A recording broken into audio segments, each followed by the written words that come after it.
It says we are live. Okay, so let's begin. We're here to talk about Ammon Hillman, who I had not even heard of a couple of months ago, but since then I just keep hearing about the guy. I know very little about him, so I'm actually going to be as curious to hear what Ali has to say today as anyone. I haven't done very much research. I didn't really want to do much research because I found Hillman and what he was talking about so repellent and so implausible that I wouldn't have considered him worth my time. And I actually said that to Ali when she first reached out, that I wasn't sure it was going to be fruitful to look at this. But since then, I've discovered that some of my readers actually do take the guy seriously, so that means I have to due diligence and all that. I won't introduce Ali except to say that she's a former Hillman follower, if that's the right word for it, participant in his thing, and she is no longer. And she's going to tell us basically about her involvement and her impressions. So let's start there. Let's start with you. Like how long ago you came across Hillman and what drew you to him? Let's just start with the simple stuff. Okay. I will start actually saying why I was interested, because I've been researching the reason why there's quite a lot of rebuttals in the New Testament against quite libertine behavior. My own research led me to think this is actually rebuttals against something that is proto-Gnostic or Gnostic. Since then discovered that a lot of the New Testament's been written later and it is actually against the full-blown Gnostics. But part of that was realizing that there's likely to be entheogen use.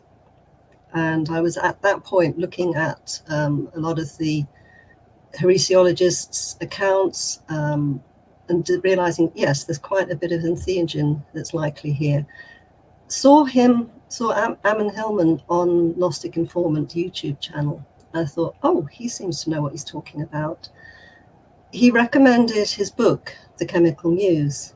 Now, this is about the only publication he's done which was prepared for peer review. So there are some references, and he is talking here about the recreational use and also the purpose, the medicinal use of a lot of the ancient drugs back in the classical times.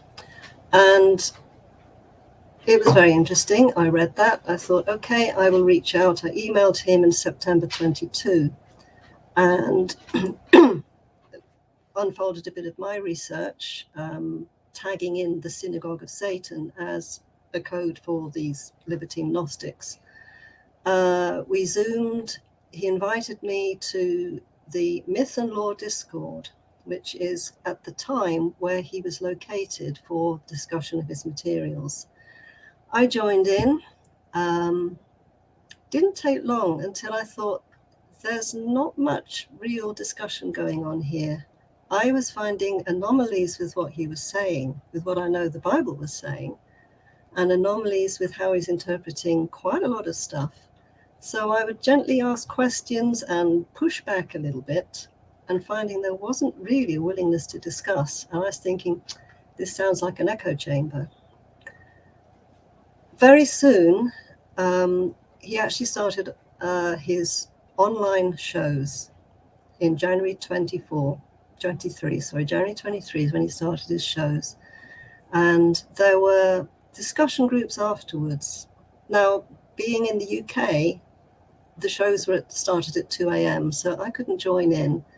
But a lot of the more covert activity was happening in those after meeting shows and other things, other discussions I wasn't involved in, but I have friends that were, so I got some information. He started Greek courses. I was invited to be part of the first cohort of intensive Greek study. He really is an excellent teacher, very encouraging, very forgiving, very patient. We were progressing well. At the same time, in the Discord were discussions, and I was again butting up against what I could see were quite manipulated interpretations. And I made some comment. He actually then wrote back to me on the Discord chat, sort of mocking me as if I'm wrong, but I wasn't. So I then wrote back and showed him the Bible verses that had that. He didn't take kindly to it. I'd also spelled out on that chat some points where I felt he was not being accurate and he was not being faithful to what was there. And we're getting some people agreeing with me that, yes, this should be discussed. I was obviously becoming too much of a threat. The next Greek lesson, I gently raised the question that was the controversy between us, and he didn't appreciate that.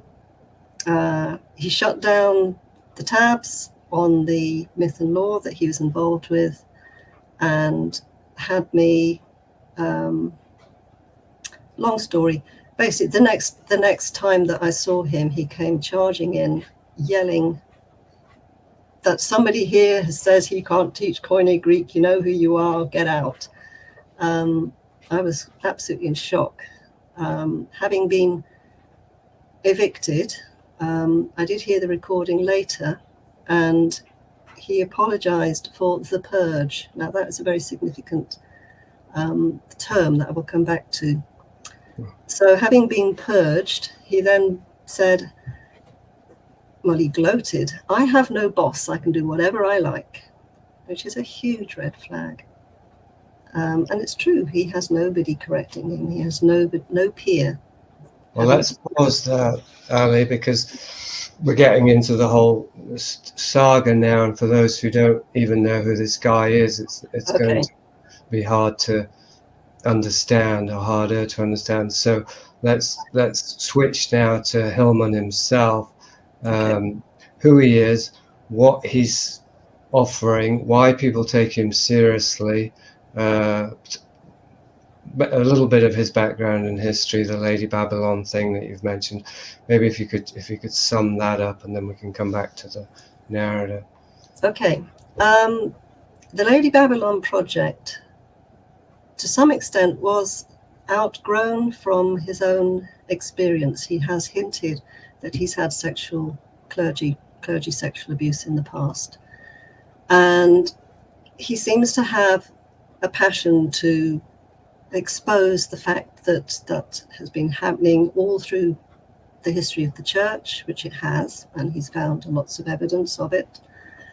And his turning point away from Christianity, he had been a Christian at one point, and he had received some so-called prophecy saying that he would be have to bring in the Antichrist, and he would initiate the apocalypse, and Satan was giving him a troop of demons to assist him and protect him, which at the time he laughed about, but that actually has become his mission. So he is saying that the child sex abuse in the church is the continuation of the same mystery religion that Jesus himself was practicing. And it's proven because he was caught with this naked, now I'll say young man, who was not naked at the time. He was robed in a cloth. But Jesus Ammon calls him the naked kid. And he is melding into his interpretation a lot of knowledge he has had from his reading, his vast reading in classical literature, where he has understood both the medical side from Galen, that he's translating Galen's works, untranslated, and he's tasked with translating Galen's medical works, and also the mystery cult operations that you see in all the Orphic hymnology and Homer's tales and all of that side. And these he is seeing and putting them back into the biblical texts where they don't belong, but he is making them fit. And therefore, Jesus is practicing this drug right mystery that came originally, he says, from Queen Medea back in the Bronze Age. And she would use her own body as a factory to produce an antidote to the snake venom. And the entrance was from below, and that's called the kolpos. And it was apparently very effective, and the essence of that is what he's using. And he was saying that Jesus, with the young boy, I will get on to what he was actually doing there, but that Jesus was practicing the mystery with this young boy, and he was interrupted. And it's a death and resurrection mystery, which was practiced in the Eleusinian mysteries, but his version is, of course, more superior. I will talk about this more on a second reel I want to show. But his project is to expose Jesus as this pederastic monster and bring down the church, because they've believed in this fairy tale Jesus, which he's going to show is an absolute monster. So that is his mission. And how he's produced the translations which supposedly prove this, I can show you have no foundation. So is that enough answered on that side at the moment? Yeah, I think so. I think you used a euphemism from below, but I don't really want euphemisms here. You're talking about anal, vaginal in the case of what? Can you be specific? I can be more specific. Fine. I didn't know about your audience. No, I can take it. Okay then. Right. I will say his mantra. His mantra is, Jesus Christ was arrested in a public park with a naked kid with his penis and testicles wrapped in a medicated bandage. And just I'm putting two things together here.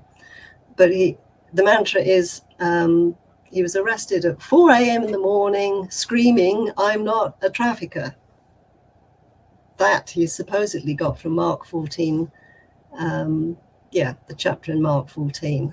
The trafficker bit is from verse 48, but 51 and 52 is where he throws in his scenario that there he was, caught red-handed with this abused, trafficked kid that he's analing and taking an exudate from, and it's really very ludicrous. But the way he has sewn it together so cleverly, he has people believing him. Now, I won't talk about it all here, but my published website does have a page where I call it Critique of Mark 14, 51 and 52. I've had to do it as the web page because my original clips that I made, he has somehow disabled, whether it's just because he's blocked me, but all the clips that I've ever taken from his own videos now don't play. So I've had to redo them as a screen recording. And they were playing, and they were in the Ammon Hillman subreddit. I posted it there, got quite a lot of response, and I think from there it became obvious he needed to silence me a lot more. So all my clips became unusable. So did you more or less complete the story of your own expulsion, or is it unfinished?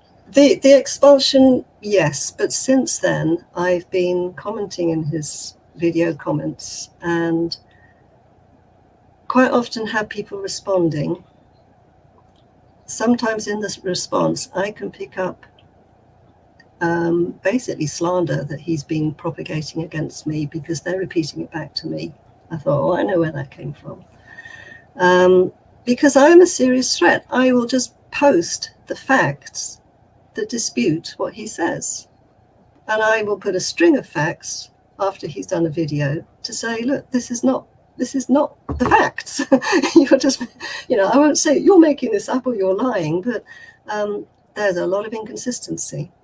And too many times I think I was being successful. So I find